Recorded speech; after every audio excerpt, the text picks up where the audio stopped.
warahmatullahi wabarakatuh. Perkenalkan, nama saya Kartika Agustin. Di sini saya akan menjelaskan tentang wilayah, pewilayahan, dan tata ruang. Sebelumnya, wilayah itu apa sih? Wilayah adalah bagian permukaan bumi yang dapat dibedakan melalui karakteristik-karakteristik tertentu. Selanjutnya, ada pengertian wilayah menurut para ahli. Yang pertama, George, yaitu wilayah adalah suatu area yang mempunyai kondisi fisik yang sama atau homogen. Yang kedua ada Herbertson, wilayah adalah suatu kesatuan yang kompleks dan tanah, air, udara, tumbuhan, hewan, dan manusia yang dipandang dari hubungan mereka yang khusus yang secara bersama-sama membentuk suatu ciri tertentu di atas permukaan bumi.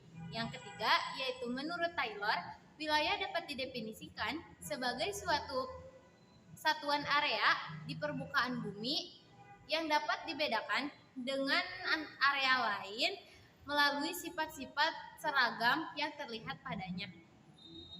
Selanjutnya ada macam-macam wilayah, yaitu yang pertama berdasarkan tipe, yaitu wilayah formal atau uniformal atau homogen.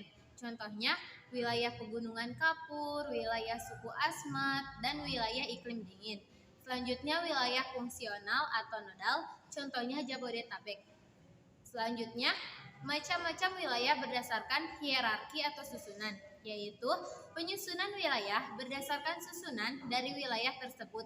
Contohnya wilayah administrasi. Selanjutnya ada wilayah berdasarkan jumlah kategori. Yang pertama, wilayah bertopik tunggal, contohnya wilayah dengan curah hujan 2000. Selanjutnya yang kedua yaitu wilayah bertopik gabungan, contohnya wilayah iklim, udara, angin, awan, dan lain-lain. Yang selanjutnya wilayah bertopik banyak, contohnya wilayah pertanian. Selanjutnya wilayah total, yaitu penetapan dengan semua aspek wilayah, contohnya wilayah desa. Dan yang terakhir wilayah berdasarkan aktivitas, contohnya wilayah bencana. Selanjutnya ada metode pewilayahan. Yang pertama penyamarataan wilayah, yang kedua klasifikasi wilayah. Tujuannya yaitu yang pertama mengurutkan dan menyederhanakan informasi wilayah tersebut. Yang kedua, meratakan pembangunan di sebuah wilayah. Dan yang terakhir, memudahkan koordinasi. Nah, yang terakhir saya akan menjelaskan tentang tata ruang. Tata ruang itu apa sih? Tata ruang adalah tempat makhluk hidup melakukan aktivitas meliputi ruang, darat, laut, dan udara. Selanjutnya ada tujuan tata ruang, yaitu yang pertama terwujudnya keharmonisan antar lingkungan alam dan lingkungan buatan. Yang kedua terwujudnya keterpaduan dalam penggunaan sumber daya alam dan sumber daya buatan dengan memperhatikan sumber daya manusia. Selanjutnya ada faktor penetapan ruang, yaitu yang pertama kondisi fisik, yang kedua potensi sumber daya, yang ketiga keadaan ekonomi, sosial, budaya, politik, hukum, dan yang keempat ada geostrategi atau geopolitik dan atau geoekonomi. Selanjutnya ada perkembangan wilayah. Yang pertama faktor perkembangan wilayah dibagi menjadi 4, yaitu internal, eksternal, geografis, dan historis. Selanjutnya ada strategi perkembangan wilayah. Yang pertama kutub pertumbuhan atau Gearfall, yang kedua regional networking, yang ketiga hinterland kota, yang keempat desentralisasi teritorial.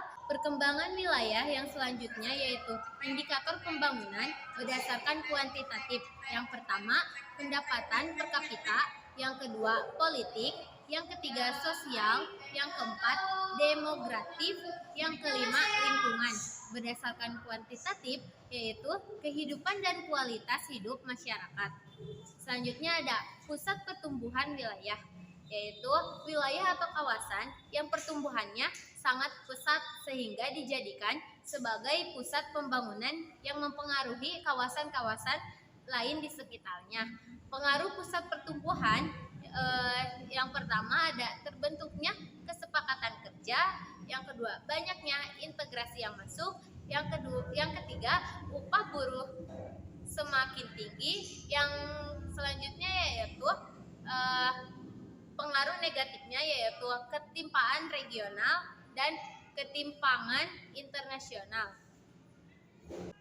Selanjutnya ada 6 koridor ekonomi di Indonesia, yaitu koridor ekonomi Sumatera, koridor ekonomi Jawa, koridor ekonomi Kalimantan, koridor ekonomi Sulawesi, koridor ekonomi Papua atau Kepulauan Maluku, dan yang terakhir ada koridor ekonomi Bali atau Nusa Tenggara.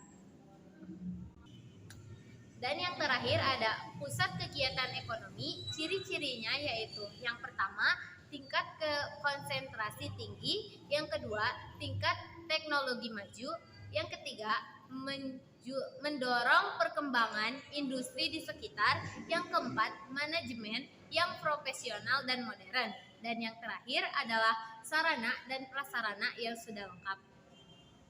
Mungkin cukup sekian yang dapat saya sampaikan mengenai wilayah, kewilayahan, dan tata ruang. Sebelumnya mohon maaf apabila ada kesalahan. Wassalamualaikum warahmatullahi wabarakatuh.